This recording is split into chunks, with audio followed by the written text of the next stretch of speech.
নবীর একটা আদর্শের কারণে জান্নাতে যাবে। সিরত মানি আদর্শ।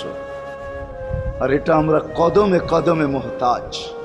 কেননা এই ছোট জীবনটা যদি গ্রহণযোগ্যতা পর্যন্ত পৌঁছাইতে হয় আল্লাহর কাছে, চাই নারী হই, চাই যুবক হই, চাই বৃদ্ধ হই, যেই মানুষই হই না কেন, যেখানেরই হই না কেন, যেই বাসারই হই না কেন, যেই বর্ণেরই হই না কেন, যেই পেশারই হই না কেন, যেই সোসাইটিরই হই না কেন, এই জীবনটাকে যদি গ্রহণযোগ্যতা পর্যন্ত পৌঁছাইতে হয় কার কাছে? দুনিয়া আলাদের কাছে না, মালিকের কাছে, যিনি এক ফোঁটা পানির থেকে অস্তিত্ব দিছেন, যার কাছে আবার আমাদেরকে ফিরা যেতে হবে।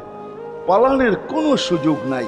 এই জন্যই কোরআন আমাদেরকে বোঝায় আইনাল মাফার। আল্লাহ বলতেছে কোথায় ভাগবে তুমি, বলো কোথায় ভাগবে? কবির কথাই সত্য, যদিও নাকি পালাও তুমি আকাশেতে লাগিয়ে সিঁড়ি, সিঁড়ি লাগাও যদি